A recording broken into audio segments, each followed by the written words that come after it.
kusina. Andito na naman po tayo sa kusina ni Zeny nagbabalik. Gusto niyo po bang malaman kung paano magluto ng special adobong manok with black beans and pineapple jam? Pero bago yon, kung bago lang kayo sa channel ko, please hit the subscribe button and the notification bell to keep you updated in our latest recipe videos. Sobrang na-appreciate ko po yon. So, wag na po natin patagalin. And these are the ingredients. So, let's start. Buksan na po natin ang ating galan. Sa tamang apoy lang po. Medium heat po muna tayo. Then, maglagay po tayo ng mantika.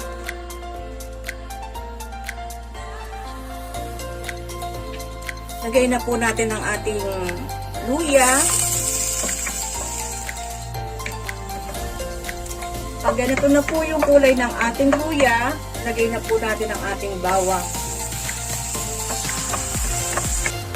Sunod po natin itong ating sibuyas.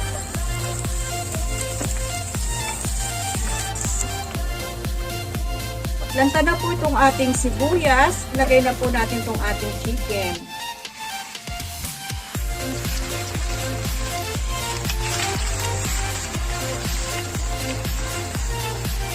Sangkutsa lang po muna natin sa dito.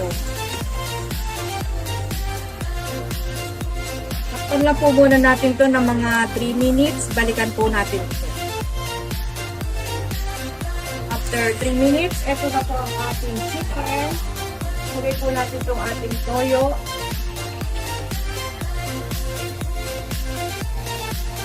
Ating paminta po. Lagay na rin po natin ang ating laurel.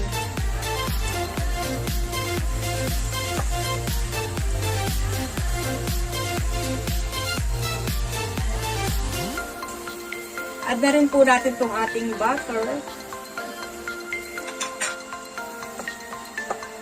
Haluin po natin.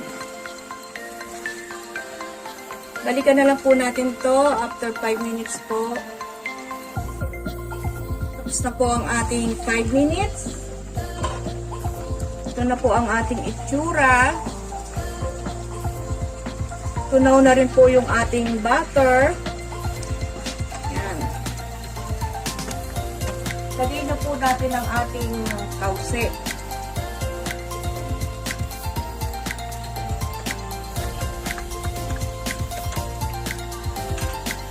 Ating ating patatas.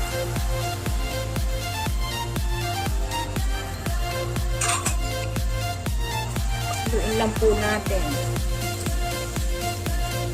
Pag kulang po itong ating alat, pwede po tayong magdagdag ng alat. Tapos maglagay po tayo ng half cup lang po muna yung ating ilagay na tubig. Then, lagay na rin po natin yung sabaw po ng ating juice. Yung sabaw po ng ating pineapple chunk. Ang palambot din po yan. So, iwanan lang po muna natin yan. Balikan na lang po natin yan after 20 minutes.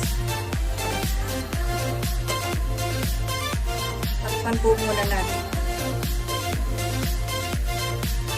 Balikan po natin itong ating niluluto. 15 minutes po. Di pa po natin tapos ang 20 minutes. Lagay lang po muna natin itong ating pineapple chunk. Itong ating siling pula. Ito pong siling maanghang. Optional lang po ito. Kung gusto nyo po. Kung ayaw nyo naman po, okay lang po.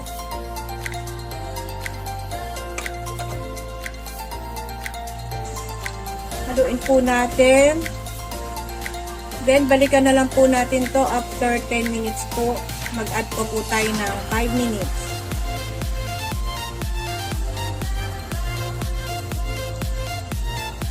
Takpan po muna natin ito. Balikan na po natin ang ating niluto. Ay nako, look delicious. Tignan po natin ang ating chicken kung malambot na po ang ating chicken. Okay na po itong ating chicken and then itong ating patatas. Malambot na po ang ating. Patayin na po natin itong ating kalan.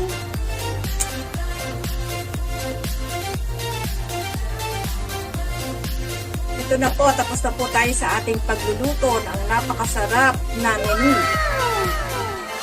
Tapos na po itong ating pagluluto. Ipe-plating na lang po natin ito.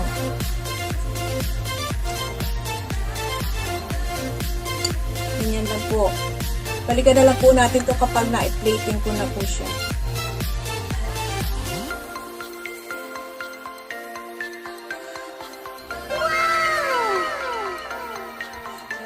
So, ito na po mga kakusina. Tapos na po ang ating napakasarap at napakadaling gawin na special adobong manok with tausi at pineapple chunks.